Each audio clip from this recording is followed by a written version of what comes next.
On va aller à l'Assemblée nationale retrouver Dominique Marie en direct pour BFM TV parce qu'à l'Assemblée nationale, on va regarder les images des atrocités de l'attentat commis par le Hamas le 7 octobre dernier. Ce sont des images avec toute une préparation, une logistique qui est prévue autour au Palais Bourbon, hein, Dominique. Oui, on sait qu'il y aura à peu près peut-être une trentaine de députés qui seront présents tout à l'heure. Et c'est vrai que ça paraît finalement assez peu, 577 députés à l'Assemblée nationale, mais c'est à la fois beaucoup parce que vous l'avez dit, ces images sont particulièrement dures. À regarder même nous, journalistes qui les avions vues dans les semaines précédentes, on manquait de mots pour vous les décrire. Donc effectivement, il y a tout un environnement autour de cette projection. On sait qu'il y a des pompiers, des médecins qui sont prévus, parce que, oui, je vous le disais, ces images sont particulièrement dures au cas où un député tournerait de l'œil. On sait d'ailleurs que l'ambiance est assez pesante à l'Assemblée auprès des députés qu'on a interrogés pour savoir si tout à l'heure ils allaient se rendre à cette projection. Et on voit que ça, c'est pas tellement une question politique, c'est surtout une question de préparation psychologique, nous disaient certains d'entre eux. Certains ont demandé à d'autres du groupe d'y aller à leur place parce qu'ils les savaient peut-être un peu plus solides psychologiquement. Voilà un peu le contexte. Alors, il y a ceux qui vont y aller pour voir ces images. Et puis il y a ceux qui disent aussi que il faut faire attention, il ne faut pas créer de précédent à l'Assemblée nationale. Est-ce qu'on va diffuser régulièrement des images de guerre et d'atrocités à l'Assemblée nationale? Certains ne manquent pas de dire qu'il peut-être aussi s'agir, au-delà de ces atrocités, que personne ne conteste évidemment, qu'il y a une part aussi de guerre, de communication, puisque ce sont des images qui ont été montées et recueillies par l'armée israélienne. Voilà, Dominique Marie en direct de l'Assemblée nationale avec Tom Beck. Thierry Arnaud nous a rejoint. Bonsoir Thierry. Vous avez vu ces 48 minutes qu'on peut nommer d'horreur? Oui, c'est 48 minutes de barbarie. Alors, ce sont des images qui proviennent des téléphones mobiles, des terroristes, des victimes, de ce qu'on appelle les body cams, c'est-à-dire les caméras qui sont portées sur la poitrine par les terroristes du Hamas, par également des soldats de l'armée israélienne, notamment un soldat qui, à un moment donné, rentre dans là où se tenait la rave party, le festival de musique électronique, et découvre ce sol jonché de cadavres. Des images aussi qui ont été prises à partir des caméras de sécurité dans les rues. Et ce sont donc, comme le disait Dominique, des images, une succession d'images brutes qui n'ont pas été retouchées de quelque manière que ce soit. Elles ont été collées les unes aux autres. Qui n'ont jamais été montrées sur une chaîne de télévision. Par exemple, nous, on a montré quelques images, mais ce sont des images qu'on a décidé, qu'on a sélectionnées, on a enlevé les images les plus horribles. Exactement. Et là, on voit ces 48 minutes d'horreur, des scènes que je ne vous décrirai pas, mais dont vous pouvez imaginer la sauvagerie. Et ce qui est frappant, c'est cette... Oui, mais attendez... Pardon Thierry d'insister là-dessus, parce que je sais qu'Amine El Khamis les a vus, mais cette sauvagerie, désolé, mais on veut la comprendre. Donc donnez quand même des exemples, décrivez ce que c'est que cette sauvagerie. Alors cette sauvagerie, c'est... on abat des victimes à la Kalachnikov, on rentre dans des maisons, on tire sur tout ce qui bouge, des femmes, des enfants. Il y a cette scène particulièrement terrible où on voit un père qui essaie avec ses deux garçons, il essaie de sauver ses deux garçons, il les prend avec lui, il va dans un abri. Les terroristes arrivent, ils balancent une grenade dans l'abri, le père meurt, les deux enfants sortent ensanglantés, ils se retrouvent dans le salon, évidemment dans l'état que vous imaginez, avec Ça, c'est filmé par les terroristes du Hamas qui ont ce sont les caméras de sécurité de la maison. Les caméras de sécurité de la maison. Et on se retrouve dans le salon avec ces deux enfants qui crient, qui sont traumatisés. Il y en a un qui est assez gravement blessé à l'œil et qui d'ailleurs perdra son œil un peu plus tard. Et il dit pourquoi je ne suis pas mort. Pourquoi je ne suis pas mort, il dit effectivement. Et pendant ce temps-là, il y a le terroriste qui est dans la même pièce que les enfants et qui tranquillement ouvre le frigo pour voir ce qu'il y a à l'intérieur et comment il peut, le cas échéant, se désaltérer au milieu de cette horreur absolue. Vous avez décrit ces scènes dans un long tweet. Pourquoi? Qu'est-ce que vous racontez? Vous racontez cette scène terrible du père de ces deux enfants. Vous en racontez d'autres aussi. Oui. Moi, je me suis rendu en Israël. Je me suis rendu à Ofakim, à Sderot. J'ai vu ces maisons criblées de balles avec d'immenses taches de sang comme ça sur les murs. Mais effectivement, voir les images, voir la jouissance ressentie par les terroristes qui se filment exultant avec des cadavres derrière, qui appellent leurs proches. Il y en a un qui appelle ses parents, qui dit « Papa, maman, votre fils est un héros. J'ai tué 10 juifs. J'ai tué 10 juifs. J'ai leur sang sur les mains. » Vous avez la volonté d'humilier les corps, y compris par-delà la mort. C'est-à-dire qu'il y a des cadavres sur lesquels on vient et sur lesquels on saute À pieds joints. On le voit ça sur le film? Oui, on voit des gens sauter sur des têtes de gens qui sont morts.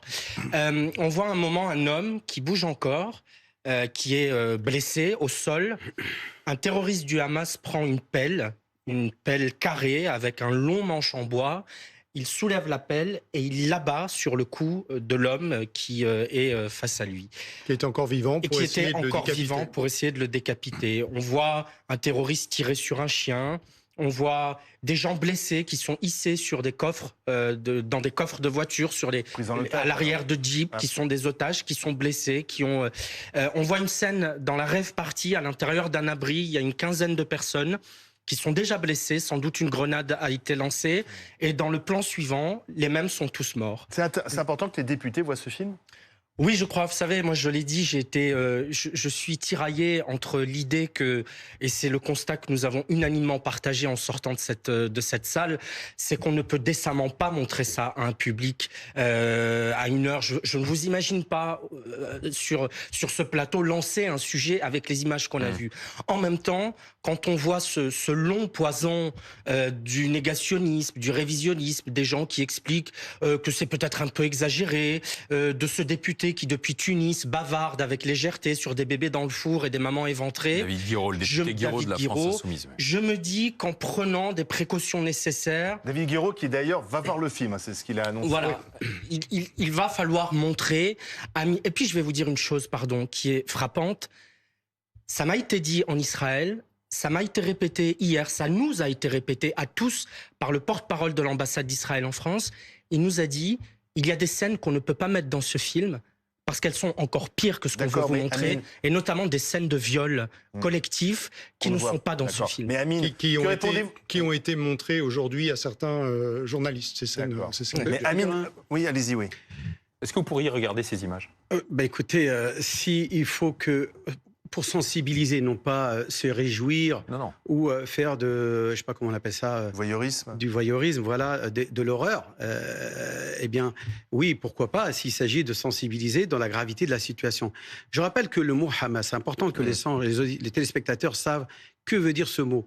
Harakat al-Muqawama al-Islamiyya, mouvement de la résistance islamique, c'est-à-dire que ce soi-disant mouvement a une connotation islamique, c'est-à-dire qui est conforme à l'islam. Je rappelle que dans le Coran, comme dans la tradition prophétique, on appelle les hadiths, il est clairement défini, sans aucune ambiguïté et à l'unanimité, même des jurisconsultes et des savants, que tuer des enfants, tuer des femmes, brûler des maisons, s'en prendre à des rabbins, etc., et de prendre même par surprise l'ennemi pour le tuer, pour le massacrer, pour simplement, et en plus de mutiler les corps, alors qu'il y a encore plus là de hadiths qui vont interdire, parce que le corps d'un être humain est sacré. Eh bien, je trouve ça totalement... C'est de la barbarie. C'est de la barbarie. Et je trouve en même temps c'est une trahison envers notre religion, parce qu'ils se revendiquent comme étant un mouvement de résistance islamique et qui n'ont rien d'islamique. Mais oui, je voulais simplement insister sur un point qu'a soulevé Amine et qui rebondit sur ce que vous disiez aussi. C'est ce qui est frappant quand on voit ce film, c'est cette espèce de transe jubilatoire de ceux qui commettent ces atrocités. Comme s'ils étaient drogués. Franchement, on se pose un peu la question quand on sort de ce film. Mais ils sont dans un état d'exaltation, parce qu'ils ont tué du juif, d'espèce de jubilation qui est absolument effroyable. D'ailleurs, ils ne disent jamais les Israéliens. Ils disent Qatalna al-Yahoud. On a tué des juifs. Ou le Klab al-Yahoud, c'est chien de juifs. Ils ne disent jamais les Israéliens. Donc on voit bien qu'il y a... Une question quand même, c'est l'armée israélienne qui organise ces projections. Est-ce que c'est pas aussi... Alors bien sûr, c'est un outil de communication. Est-ce que c'est pas aussi une façon peut-être dans leur esprit de dire, voyez ce qu'ils ont fait, donc ça justifie aussi... la réplique. Alors, il y a forcément, enfin, je veux dire, il y a forcément quelque part, c'est une démarche de communication. Donc, on veut faire passer un message. Effectivement, ça fait pas de doute. Et il y a sans doute la volonté de faire en sorte que l'horreur qu'on décrit quotidiennement de ce qui se passe sur la bande de Gaza ne vienne pas effacer ou faire oublier l'horreur du 7 octobre. Un des autres éléments frappants, c'est qu'à la fin de ce film, il y a un message qui apparaît et qui dit: pendant ces 48 minutes, vous avez vu 138 morts. 10%. Vous avez vu moins de 10%. des victimes de ce jour-là. Des Et là, victimes vous qui ne êtes sont toujours pas identifiées pour Oui, certaines. Hein, exactement. Et quand on voit le film, on comprend pourquoi Oui. certaines ne sont pas Les corps identifiables. étaient tellement Parce été que abîmés il y a des corps brûlés, il y a Des tas de il y a cendres. des corps qui sont décomposés, découpés, etc. Et effectivement, quand on s'arrête à la fin de ce film et qu'on voit apparaître cette pancarte qui dit vous avez vu moins de 10%, ça fait 45 minutes que vous regardez cette barbarie absolument incroyable, au sens propre du terme, et ce message vient vous dire que vous n'avez vu moins de 10% de ce qui s'est réellement passé ce jour-là. Donc finalement, pour revenir à ce qui était au début de notre discussion, Monsieur Mamoun, ces atrocités dont on parle, est-ce que celles qu'on voit à Gaza, commises par Tsahal, c'est exactement la même chose? Écoutez, ce sont des monstruosités qui sont commises les uns par les autres. Parce que si on montre est-ce que aussi... c'est à mettre au même plan. écoutez, Je vous repose la question. Écoutez-moi. Est-ce que Tsahal fait la même chose? Un mort est un mort. Tous les sens ont la même couleur et la même valeur. Des enfants à Gaza qui sont explosés par les bombes israéliennes sont tout autant condamnables. On ne peut pas dire que d'un côté, il y a une légitimité de vengeance Donc parce qu'il y a eu des ce atrocités. sont les mêmes atrocités.